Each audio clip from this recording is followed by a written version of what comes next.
Hello everyone, তো তোমরা সবাই কেমন আছো? আই হোপ কি তোমরা সবাই খুব ভালো আছো আর আমরাও অনেক ভালো আছি। তো দেখো, অনেক দিন পর একটা লং ভিডিও নিয়ে চলে এসেছি। আর এটা হচ্ছে ঠিক অক্ষয় তৃতীয়ার আগের দিন রাত্রিবেলা, তখন ওই 1টা কি 1:30 মতো বাজে। আর আমাদের বাড়িতে বিয়ে ছিল, বাড়ি বলতে আমার কাকা শ্বশুরের ছেলে মানে আমার দেওরের বিয়ে ছিল। তো বিয়েতে আমরা সেরমভাবে অ্যাটেন্ড করতে পারিনি। সারাদিনে আমি যেটুকুও পেরেছি, আমার বর সেটুকুও পারেনি, কারণ খুব ব্যস্ত ছিল।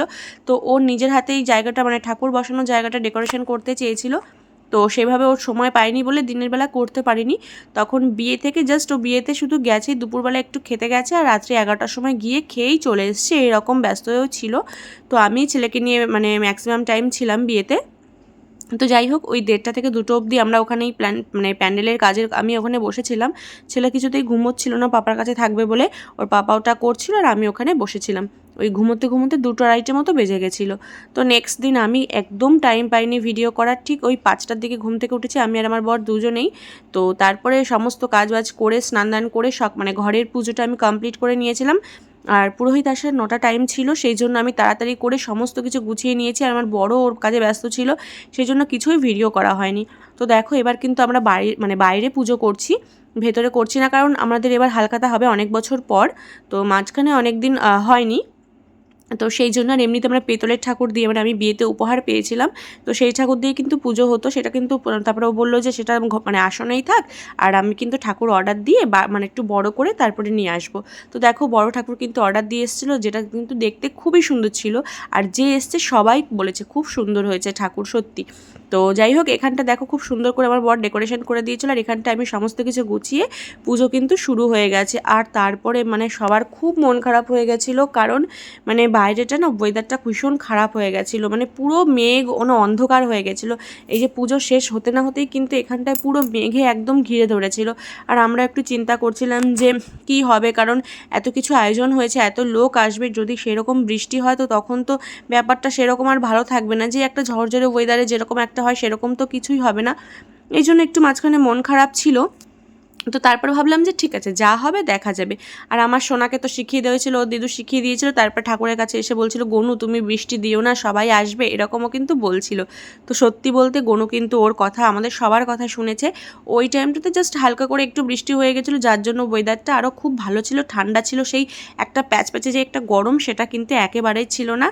যার জন্য আমরা ভীষণ আনন্দিত ছিলাম, যে আর একটু টেনশনে ছিলাম যদি বাই চান্স চলে আসে, কিন্তু না, কিচ্ছু হয়নি।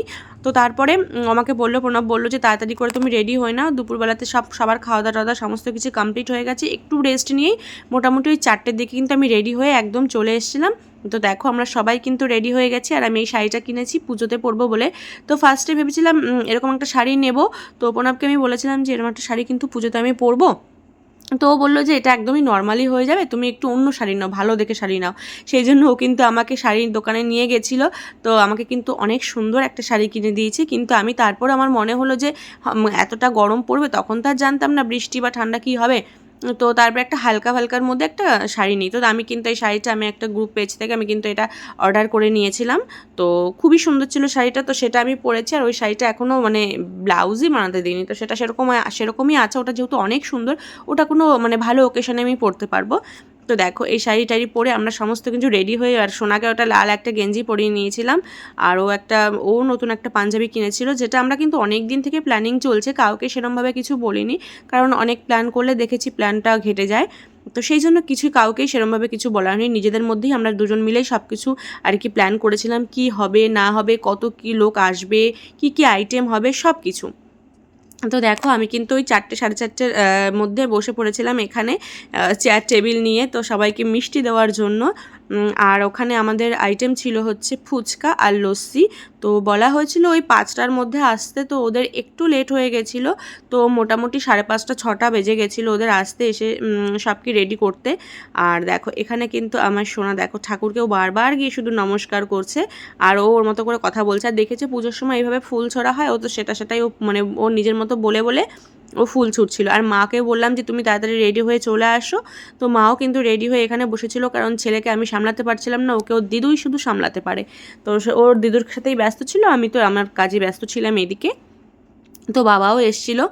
আর আমার ভাই তো খুবই ব্যস্ত ছিল, কারণ আগের দিন তো আমার বর মানে টাইমই পায়নি, যেহেতু কাজের খুব প্রেশার ছিল। আমার ভাই ঠাকুর আনা থেকে শুরু করে আমাদের মানে পোনাবার ছেলের জন্য মানে দুজনারই একটা সেম ড্রেস অর্ডার করা হয়েছিল, ছোট বড় যেটা, তো সেটাই আনা থেকে শুরু করে ঠাকুরের মালা, আমার মাথার ফুল, সমস্ত কিছু কিন্তু ভাই এনে দিয়েছে। তারপর ও গেছিলো হচ্ছে বরফ আনতে, লস্যির জন্য বরফ আনতে গেছিলো। তো দেখো এদিকে সবাই ওয়েট করছে কখন লস্যি হবে, সবাই খাবে। আর দেখো এদিকে ফুচকাও রেডি হয়ে গেছে। আমি ফার্স্টে ভেবেছিলাম আমি ফার্স্ট টেস্ট করব, কিন্তু দেখলাম যে একজনে এসছে, তো উনি কিন্তু মানে বললো যে তাহলে আমি আগে খেয়ে নিই। আমি বললাম যে ঠিক আছে, আগে দেখি কেমন কি হয়। তো উনি খাওয়ার পর কিন্তু আমি রিভিউ নিলাম ওনার কাছে যে কেমন হয়েছে বলো। উনি বললো কিন্তু দারুণ হয়েছিল খেতে। তারপর আমি ভাবলাম যে সবাই একে একে খাক, তারপর একটু ফাঁকা হলে আমি যাব। তো আগে বললাম মাকে তুমি খেয়ে নাও, তারপর তুমি সোনাকে ধরো, তারপরে কিন্তু আমি ফুচকা খাবো। আর আমি তো অনেক আশা নিয়ে আছি, কারণ আমি অনেক ফুচকা খাবো এরকম একটা আমি আশা করেছিলাম, যে বাড়ির ফুচকা বলে কথা। এই যে আমার বিয়েতে আমি মানে দুটো খেয়েছিলাম আমার রিসেপশনের দিন, তো আমি অনেক আশা করেছিলাম যে আমি অনেক ফুচকা খাবো। আগের দিন বিয়ে বাড়িতেও সোনাকে কোলে নিয়ে আমি খেতে পারিনি, ও কোল থেকে নামছিল না বলে আমি 3-4টে মতো খেয়েছিলাম। তো যাই হোক, তারপরে আমি খেয়েছি কটা জানো, 7 থেকে 8টা ফুচকা খেয়েছি। কিন্তু ফুচকাটা সত্যি বলতে খুবই টেস্টি ছিল, খুবই সুন্দর ছিল। কিন্তু ওই যে বেশি খেতে পারি না, আশা করি অনেক খাবো কিন্তু খেতে আর পারি না। আর ওদিকে হচ্ছে লস্যি তৈরি হচ্ছিল, যেটা ছিল অসাধারণ খেতে। অনেক জায়গায় দেখেছি লস্যি করে না একদম পাতলা করে করে, আর অনেক মেটেরিয়ালস দেয় না, অতটা টেস্টিও হয় না। কিন্তু আমাদের বাড়িতে যে কবারই লস্যি করা হয়েছে মানে সব কিছু হিউজ পরিমাণে দেওয়া হয়, তো যার জন্য খেতে কিন্তু টেস্টি লাগে। তো দেখো এই কাকুটা কিন্তু আমাকে বলছিল আজকে ভিডিও করবে না। আমি ওনাকে জিজ্ঞেস করলাম তুমি কি আমার ভিডিও দেখো, বললো যে হ্যাঁ। আমি বললাম তাহলে তোমাকেই আমি ভিডিওতে নিই, সেই জন্য কিন্তু দেখো উনি আমাদের কাস্টমার, তো ওনাকেও কিন্তু আমি ভিডিও নিয়ে নিয়েছিলাম। তো দেখো এদিকে মা লস্যি খাচ্ছে আর আমিও লস্যি খাচ্ছি, ভাই দুটো গ্লাস দিয়ে গেছিলো। আর আমার ছেলেকে কিছুতেই ওকে আটকাতে পারছিলাম না, একটু পরপর যে লস্যি খাচ্ছে মানে আমি মা শুধু গিয়ে তার মধ্যেও ভাগ বসাচ্ছে। তো দেখো এখানটাতে, আর দেখো এই যে এই কানেরটা কিন্তু আমি নতুন নিয়েছি, কেমন লাগছে কিন্তু অবশ্যই কমেন্ট করে জানিও। আর এই চোকাটা তো তোমরা দেখেছো, এটা কিন্তু অ্যানিভার্সারিতে আমাকে গিফট করেছিল। তো দেখো রাত হয়ে গেছে, রাত বলতে কি সন্ধে হয়ে গেছে, আর লাইটিংগুলো এখন আরও বেশি ভালো করে বোঝা যাচ্ছে। আর একা একা কিন্তু লোকজন আসছে। ফার্স্টে জানো তো যে লস্যি বানাচ্ছে সেই ছেলেটা মানে প্রণবেরই বন্ধু, মানে স্কুলমেট ওরা।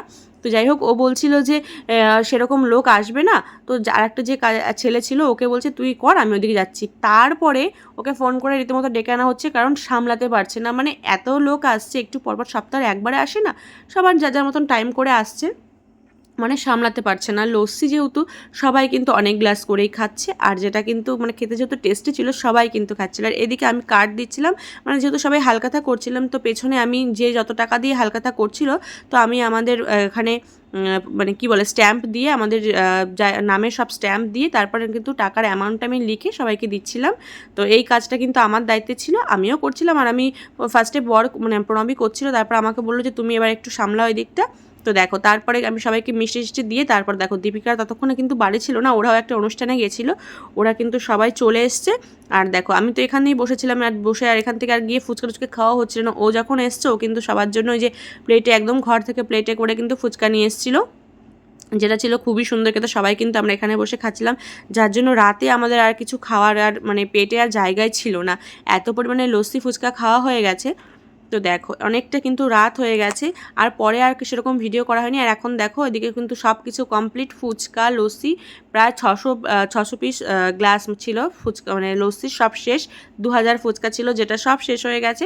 তারপরে আর মাঝখানে ভিডিও করা হয়নি, অনেকক্ষণ আমরা বাইরে বসেছিলাম সমস্ত কিছু পরিষ্কার করে শুতে শুতে অনেকটাই রাত হয়ে গেছিলো, তো সেরকম আর পরে ভিডিও করা হয়নি। আর এটা তার পরের দিন ছিল বৃহস্পতিবারে তো ঠাকুর বিসর্জন দেওয়া হয়নি, তার পরের দিন শুক্রবারে। তো আমাদের দুপুরবেলাতে ভেবেছিলাম আমরা সবাই মিলে যাব, কিন্তু ওর কাজ কমপ্লিট করতে করতে একটু লেট হয়ে গেল, সেই জন্য আমাদের সকাল সকাল যেহেতু আমি স্নান করিনি, তো সকাল সকালই আমার স্নান হয়ে গেছিলো। তো তারপরে দেখো আমরা সবাই মিলে যাচ্ছি, আর আমার ছেলে দেখো কি বলছে।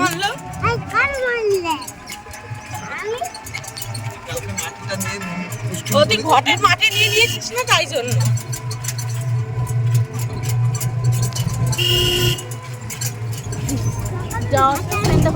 তো দেখো আমরা সবাই মিলে কিন্তু টোটো করে চলে এসেছিলাম। এবার ও যাবে হচ্ছে ঠাকুর বিসর্জন দিতে একদমই মন চাইছিল না, এত সুন্দর ঠাকুর কিন্তু না দিতে তো হবেই। সেই জন্য ও একেবারে ঠাকুর বিসর্জন করে একেবারে কিন্তু স্নান করে তারপর আমরা বাড়ি চলে এসেছিলাম। তো ঠিক আছে, আমার ভিডিওটা সবার কেমন লাগলো অবশ্যই কিন্তু সবাই কমেন্ট করে জানিও। আর ভিডিওটা ভালো লাগলে একটা লাইক কমেন্ট শেয়ার করে দিও। তো খুব শিগগিরই দেখা হবে আরও অনেক অনেক ভিডিওর সাথে। ততক্ষণের জন্য টাটা, সবাই খুব ভালো থেকো, বাই।